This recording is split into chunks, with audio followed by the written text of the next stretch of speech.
Mahilig ba kayo kumain ng sibuyas? Okay, tignan natin ano benefits ng sibuyas, ano rin side effects, di ba? Yung iba hindi kumakain ng sibuyas, tinatanggal yung sibuyas eh. Pero meron siya pong mga benefits. Kasi ang sibuyas, kapatid niya ang garlic. Kapatid niya ang garlic. Actually, allium vegetables ang tawag sa kanila. So, yung benefits ng sibuyas at garlic halos pareho. Tingnan natin ha. Benefits and side effects. Ang onion, kasama siya sa mga allium family, katulad ng garlic, tsaka mga leeks, mga sibuyas na dahon. Ginagamit to many years ago pa. Sa lumang panahon, thousands of years ago, ginagamit siya sa heart disease, sa mga atleta, sa mga headache. Tingnan natin kung effective o hindi. Number 1, marami siyang nutrients. Okay? Marami-rami na vitamins, minerals siya, at low calories siya. Mababa siya sa calories. Actually, 110 grams, hindi mo naman makakain 110 grams, 44 calories. So, konti lang makakain mo. Meron siyang protina, may carbohydrates, at meron na rin siyang konting potassium and vitamin C. Yan, wala siyang cholesterol, walang sodium, walang saturated fat, low calorie, gluten-free, fat-free, napakaganda. Ito yung nutrition niya, hindi ganun kataas. Vitamin C niya, 9%, pwede na. Vitamin B niya, mga 8%, 5%. Ang potassium niya, 3%. Manganese niya, 6%. Hindi ganun kataas ang vitamins and minerals niya, pero marami siyang antioxidant. Doon siya malakas. Mga flavonoids, anthocyanin, antioxidant, na doon yung power niya sa mga antioxidant. So, may konting vitamin C para sa immune system, para ma-absorb yung iron. May konting vitamin B para sa nerves. May konting potassium para sa puso. So, meron siyang antioxidant at medyo pinapalabnaw niya ang dugo. Parang garlic siya bawang at sibuyas, napapalabnaw konti ang dugo. Mas malabnaw ang dugo, mas gusto natin yan para hindi magbara sa puso, para hindi magbara sa utak, hindi ma-heart attack, hindi ma-stroke. So, nagpapalabnaw ng dugo konti ang onions and garlic, plus pati triglyceride na papababa konti. Lalo na pag araw-araw mo kakainin. Araw-araw kakain ka konting onions and garlics, bababa triglyceride, bababa cholesterol, yung mga level bumababa. May isang pag-aaral, 2015, pati blood pressure bababa konti. Yung mga daily kumakain ng onions. Gano'n ka lakas siya magpababa ng blood pressure? Konti lang, 3 points lang. So, 3 points. So, pag ang BP mo, 150/90, mas healthy kinakain mo, bawang at sibuyas, magiging baka 147/87, tulong lang konti. Pero kailangan nyo pa rin yung gamot, di ba? Cholesterol, mapapababa din konti, bahagya. Ibig sabihin, mabuti siya. Hindi katulad kung fast food kakainin mo o matataba, mas tataas pa blood pressure mo. So, benefits of onions, blood pressure, immune system, sa puso, triglyceride, cholesterol, iwas sa pamamaga sa katawan, nakakalabnaw pa ng dugo. Punong-puno siya ng antioxidant. Meron siyang special na antioxidant na kung tawagin ay anthocyanins, lalo na pag red onion. Itong anthocyanins, sa pag-aaral, malaking pag-aaral to, pagkaing mataas sa anthocyanins, 14% less namamatay sa heart attack.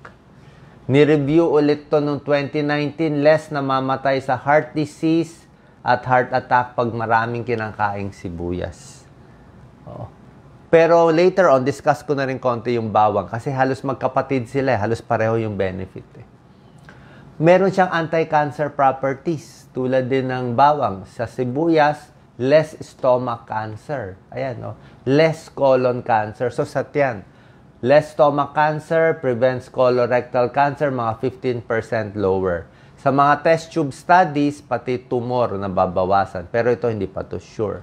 Nire-report nga to sa buong mundo ito. Sa US to. Nire-report nila sa balita nila, sa news nila to O kita mo sa news nila. Fighting cancer, allium vegetables, onion, sibuyas, garlic, leeks, yan, no? Ito nga, 79% nga ang pagbaba ng colon cancer. Doon sa nakita ko, mga 22% lang. Yan, no? Sa blood sugar, may tulong din siya. Okay?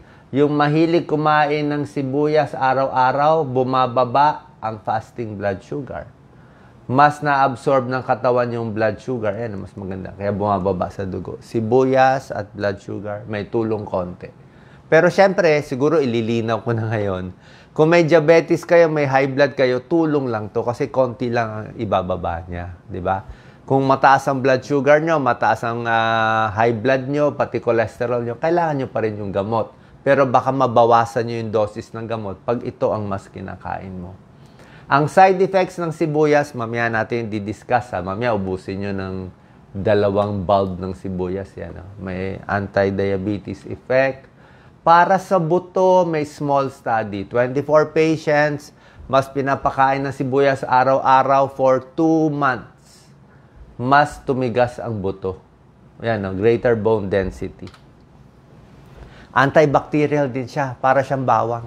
Laban sa bacteria. Merong mga pag-aaral, pinapatay niya ang E. coli, Pseudomonas, Staphylococcus, Bacillus cereus. Ito yan sa mga lumang pagkain yan lumang kanin. Pag yung kanin, pinahanginan mo, tinutubuan itong bacteria na to, delikado. So, ito, panlaban din siya sa bacteria ng ulcer. May Helicobacter pylori. Dahil dito nagkaka-ulcer tayo, panlaban din siya. So, maraming sibuyas, maraming bawang, may benefit sa bad bacteria, pinapatay, good bacteria, pinapadami. Ayan, antibacteria, good for the immune system. Ayan, para sa sipon, ubo. Ano yung maganda niyang antioxidant? Ang dami, allicin, quercetin, flavonoids, anthocyanins, phenols. Napakaganda. Tulad na sinabi ko, maganda sa tiyan, pinapatay ang bad bacteria at prebiotic siya.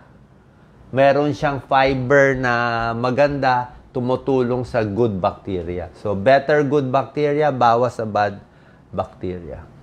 Mabilis lang iluto. Sa atin, sibuyas, diba? Ano ba mga nilalagyan ng sibuyas, Doc Lisa? Marami.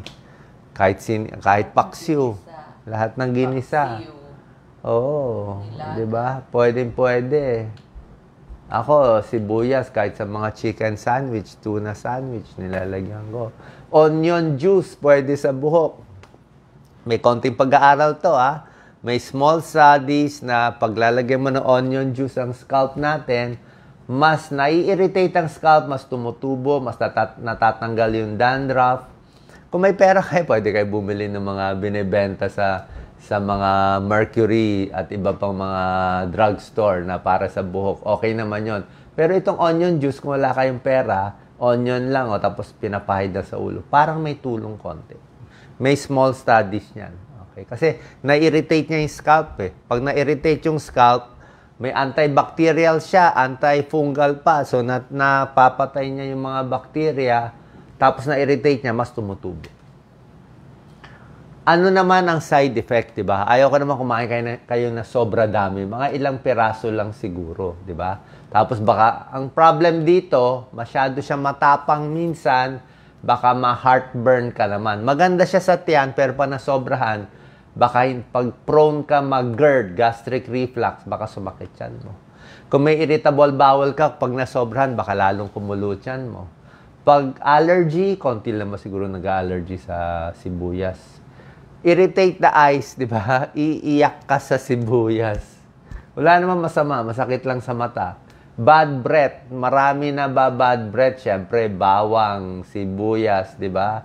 Okay lang siguro bad breath, mag-toothbrush ka, pero minsan ayaw matanggal kasi yung oil niya talaga matindi. At isa pa, ito naman mga minor side effect lang. Ang isang major side effect niya, pwedeng good, pwedeng bad, pinapalabnaw niya ang dugo. So, pag malabnaw ang dugo, good nga yan, prevents blood clots. Kaya lang, paano kung ooperahan? Paano kung bubunutan ng ipin, di ba? Baka dumugo. So, minsan, pinapaalam niyo sa doktor niyo. Baka may gamot kayong pampalabnaw ng dugo, baka masobra labnaw naman. So, tamang dami lang. Kasi pag sobra dami kakainin mo nito, baka magulo din yung dose ng mga gamot mo. Okay? Dagdag ko na rin yung garlic, almost the same. Sabi ko nga, sibuyas at garlic magkapatid. Dahil magkapatid sila, allium vegetables, yun din ang benefit. Lowers blood pressure konti, prevents heart attack, bawas din sa cholesterol. Ito, actually parang mas malakas konti ang garlic. Mas malakas siya konti. Pero okay na rin yung onions. So, cancer prevention, ito, antibacterial, antifungal, parang mas matapang konti ang garlic sa sibuyas. Based sa pag-aaral. Pero parehong okay din naman. Okay? Ito yung garlic eh. Pareho din eh. Allium, vegetables. May allicin din siya. Same antioxidant. Kasi nga, magkapatid yung sibuyas at garlic eh, at bawang. Cholesterol, blood pressure, ito nga 5 points eh, na ibababa.